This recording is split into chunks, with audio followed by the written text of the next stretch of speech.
Mungkin nanti dilemanya adalah ketika kita ingin melakukan regulasi yang ketat, apakah sebenarnya kita punya pilihan lain yaitu menunda pemilu? Kenapa? Kalau kita memberikan larangan-larangan dengan denda misalkan dan sebagainya, saya nggak yakin kayak misalkan denda, apakah mereka bisa bayar kan begitu? Lalu juga ketika mereka didiskualifikasi misalkan larangannya, apakah ada calon yang lain?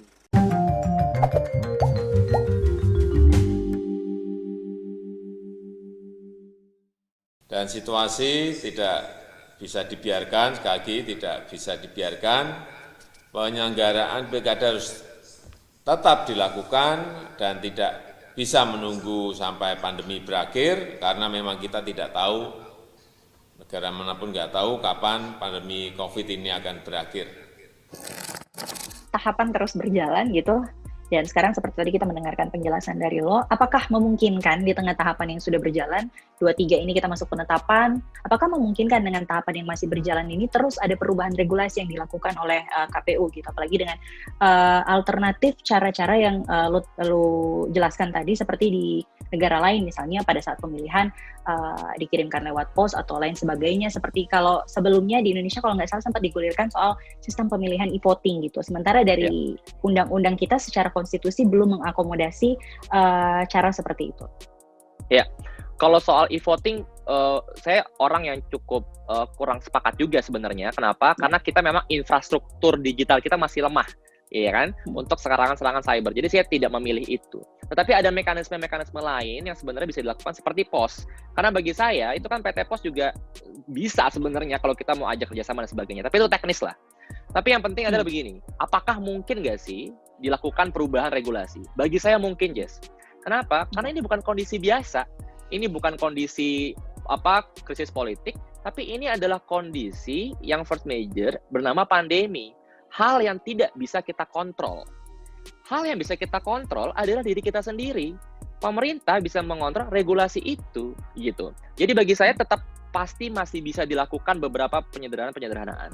Kalau pemerintah saja bisa membentuk tim-tim atau regulasi terkait COVID dan ekonomi dalam kondisi yang singkat, bagi saya ini hal sepele. Penyelenggaraan pemilu ini, peraturan-peraturan itu bagi saya bukan hal yang begitu complicated gitu untuk dilakukan, asal kita punya niatan politik yang baik dan juga KPU bergerak cepat gitu. Karena ini kita tidak bisa tolerir lagi sebenarnya karena waktu semakin dekat dan pandemi belum selesai. Oke. Nah, sebentar lagi kan kita akan memasuki tahapan kampanye gitu. Pendaftaran terlewat, kampanye masuk. Nah, itu seperti tadi yang sudah dikatakan, dikhawatirkan akan terjadi perkumpulan-perkumpulan massa, dan bisa dilihat pendaftaran aja calon tidak bisa mengkontrol atau mengendalikan masing-masing pendukung. Regulasi seperti apa atau sanksi seperti apa yang dibutuhkan agar tahapan kampanye ini bisa berjalan secara lancar, tapi tidak mengganggu juga proses tahapan pilkada? Mungkin nanti dilemanya adalah ketika kita ingin melakukan regulasi yang ketat, apakah sebenarnya kita punya pilihan lain yaitu menunda pemilu? Kenapa? Kalau kita memberikan larangan-larangan dengan denda misalkan dan sebagainya, saya nggak yakin kayak misalkan denda, apakah mereka bisa bayar kan begitu? Lalu juga ketika mereka didiskualifikasi misalkan larangannya, apakah ada calon yang lain? Karena kita tahu banyak calon tunggal juga gitu kan.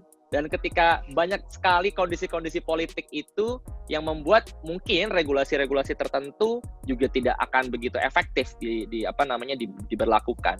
Karena begini, kalau saya pelajari dari berbagai negara yang melakukan pemilu di saat pandemi, konteks itu sangat penting, Jess. Konteks per daerah, per kota, kabupaten itu menjadi penting. Sehingga bagi saya, setiap kepala daerah juga harus berkoordinasi dengan siapa? Dengan si KPU-nya penyelenggara.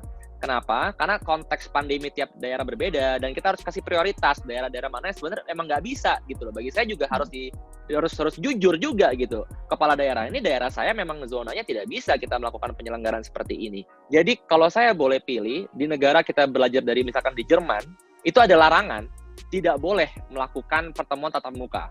Jadi namanya kampanye mau tidak mau harus kemana? Ke online digital atau adalah hal-hal lain seperti di TV dan sebagainya. Mau tidak mau, pasti konsekuensinya ada, yaitu apa? Misalkan orang tidak punya internet, tidak bisa lihat kampanyenya gitu ya, atau orang tidak punya TV dan sebagainya. Tetapi saya lebih memilih itu ketimbang kita membahayakan kesehatan masyarakat. Satu nyawa yang hilang hanya untuk misalkan kualitas orang tidak bisa nonton internet, ya sudahlah. Bagi saya nggak masalah gitu loh. Udah kita nggak usah ada kampanye tatap muka, asal kita bisa menyelamatkan satu nyawa. Bagi saya itu trade off-nya adalah hal yang harusnya bisa dilakukan sekarang. Pelarangan itu harus dilakukan dan ditindak tegas begitu, tetapi harus diperhatikan juga apabila daerah-daerah tertentu itu calon tunggal. Bagi saya di situ dilemanya, Jess. Untuk daerah-daerah yang tidak calon tunggal mungkin akan lebih terasa itu keketatannya karena masing-masing pasti ingin menang begitu ya. Tetapi ketika dia calon tunggal, nah itu akan menjadi dilema tertentu apakah memang protokol-protokol tertentu yang nanti diterapkan bisa diikuti oleh masing-masing satu calon itu. Terakhir mungkin kan tadi statement lo sebenarnya udah cukup jelas, tapi di tengah kondisi yang seperti ini angka penyebaran COVID semakin tinggi, bukan semakin hari semakin turun atau flat aja, tapi semakin tinggi. Tahapan pilkada sudah berjalan, sudah ada beberapa pihak akhirnya yang menyuarakan kalau misalnya angkanya tidak bisa dikendalikan, lebih baik pilkada ditunda. Lo sendiri melihat dengan kondisi kita sekarang, idealnya pilkada akan terus lanjut tapi memperketat regulasi atau sebaiknya memang ditunda dalam periode waktu tertentu? Bagi saya dua opsi itu adalah dua opsi yang bisa diambil, Jess. Saya bukan orang yang misalkan memilih salah satu sebenarnya, karena ini lagi-lagi adalah harus konsensus semua masyarakat dan juga pemerintah. Tetapi untuk yang pertama tadi, boleh pilkada itu berlangsung. Tetapi tadi, mau nggak mau, KPU harus lebih banyak nggak tidurnya nih. Kenapa? Karena harus lebih kreatif lagi. Kalaupun e-voting memang tidak bisa, bagi saya pemilihan lewat pos itu masih bisa. Karena ada yang bisa kita kontrol di situ. Lalu juga opsi-opsi lain seperti memperpanjang waktu pemilihan tidak hanya satu, tetapi juga beberapa hari sebelumnya orang sudah boleh memilih. Ada hal-hal seperti itu yang bisa kita terapkan, atau mungkin cara yang paling mekanik lagi adalah petugas datang ke tiap rumah, coblos di tiap rumah. Nah, pikiran-pikiran yang kreatif itu sayangnya belum hadir, Yes. Jadi kita cukup menunggu sebenarnya apakah mereka yang memikirkan pilkada itu seperti di kondisi normal saja, yang penting ada protokol pakai masker. Karena tadi di awal banget saya sudah singgung, ini calonnya aja positif gitu. Gimana nanti kita petugas-petugas kesehatan dan juga petugas KPU sendiri gitu dan Bawaslu yang di mana 2019 saja, Jess, dengan kondisi ini banyak yang berguguran. Di kondisi normal loh, apalagi di saat COVID. Karena satu hal teknis lagi yang tadi kita belum singgung adalah biasanya orang yang membantu di saat pemilu adalah orang-orang tua, Jess. Nggak ada tuh ketua RT atau ketua RW yang usia sesaya Anda, itu nggak ada mungkin. Biasanya tuh di atas itu gitu ya. Dan mereka adalah orang-orang yang rentan terhadap COVID. Nah itu belum kita pikirkan, kita belum sampai situ. Lagi-lagi kita dan juga pemerintah dan penyelenggara hanya berpikir soal yang penting ada calonnya dulu. Padahal sekarang terlalu banyak peraturan yang harus kita diskusikan.